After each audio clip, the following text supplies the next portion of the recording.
Welcome back. Today we're going to start our unit on data analysis.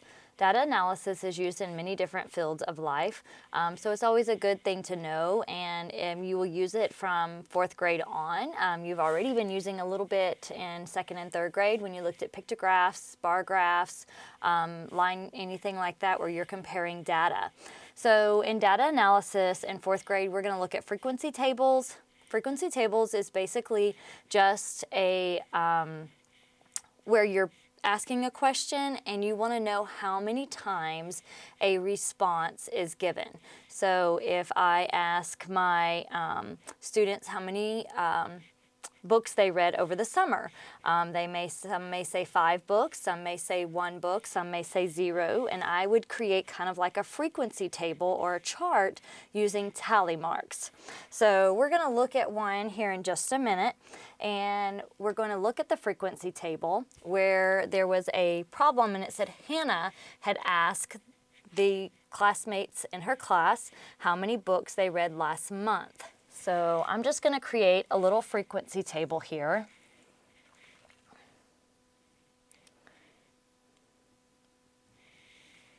And I'm going to call this number of books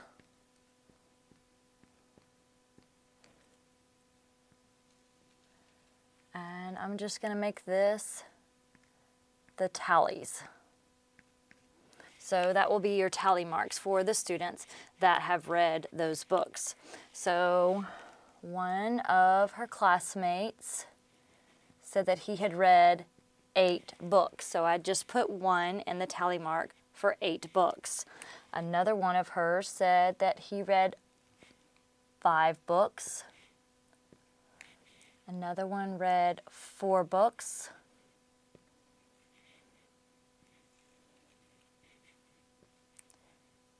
Three books. Another classmate said 2 books, and then another classmate said 1 book. So then she proceeded to ask everyone in the class how many books they read over the last month, and she proceeds to fill in her table. So she had the one with the 8, actually 2 people said 5, 4 people said 4, so I would put 4 tally marks under the 4. 5 people actually read 3 books, and when I do a tally mark for 5, for easy to count, I just put a little tally and 4 tallies, and then I connect them together with a diagonal. 2, when she asked how many people read 2 books, there was actually 6 students. So then I create my 5, or my group of 5, by doing the 4 tallies and then connecting them together, and then I would have 1 additional for 6. And then 3 students at the end read 1 book. So this is her classmates. These are the books that they read over the last month. So when you look at this in a frequency table, you're just trying to see how often did that occur. So out of 8 books, we only had 1 person that read 8 books in the last month. 5 books, we had 2 people read 5 books. 4 people read 4, 5 people read 3, 6 people read 2, and 3 people read 1 book in the last month.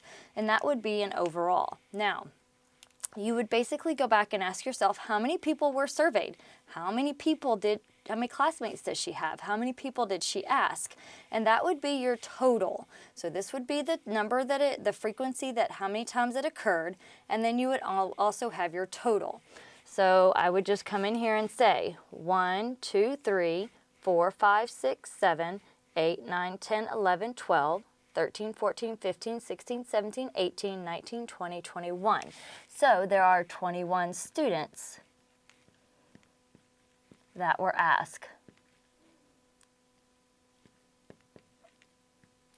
out of her class. So now she's got her data, and she's collected her data, where we go back to data analysis.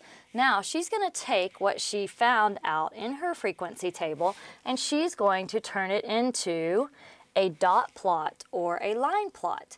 Basically, all that is taking the information from your data that you collected, whether you did your favorite food, your friend's favorite food, maybe soft drink. I know we've done how many number of pets you have.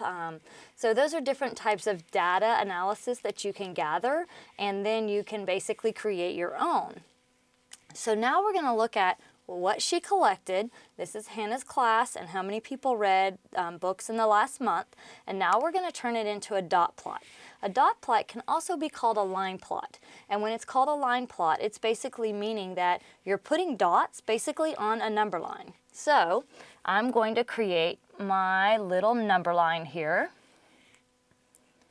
Using my data from my frequency table, or what I collected, I can see that we have 1 book, we have 2 books, 3 books, 4 books, 5, and even though I don't have 6, 7, I'm still going to put them on my number line because those numbers are still on a number line. So I can't just drop them off. If I'm counting by 1s on my number line, I want to keep it there. Now, if I was to count by 2s, that might be different. But seeing that I'm counting by 1s, I'm going to go ahead and put 6 and 7 there, even though they won't have anything. So these are the number of books, and so on my dot plot, I'm going to label number of books read.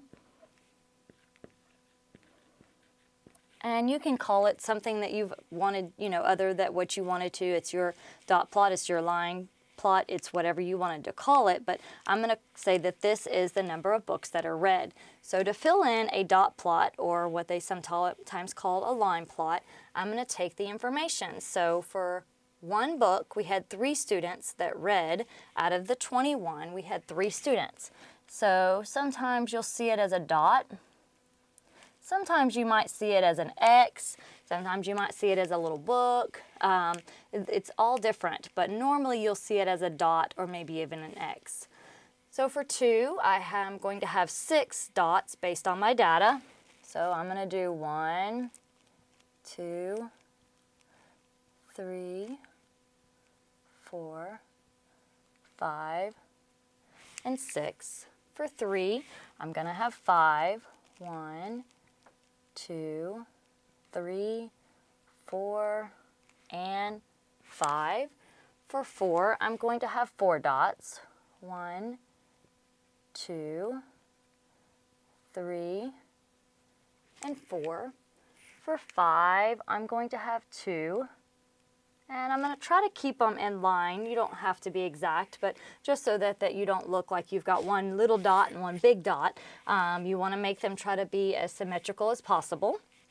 And then I didn't have anything for 6 or 7, so I'm going to leave those blank.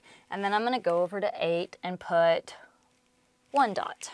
So now I've got my dot plot or my line plot, and it's just basically an easy way for me to see everything on a number line of how many books the students read in Hannah's class, or her classmates read over the last month. So if I had any questions, they may say, who read more than 4 books? So more than 4 books, I could come in here and do it like this.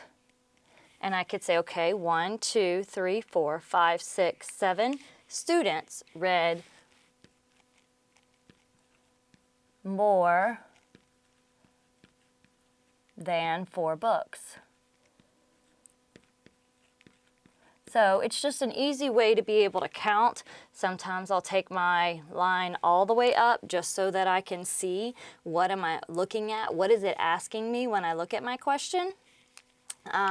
It may ask you, how many more read 2 books than 3 books. Well, if you look, we can just draw a little line there and say 1 person. So it's just another easy way to look at the data that you've been given or that you have taken and put it into a line plot or a dot plot, and it's just easier to see.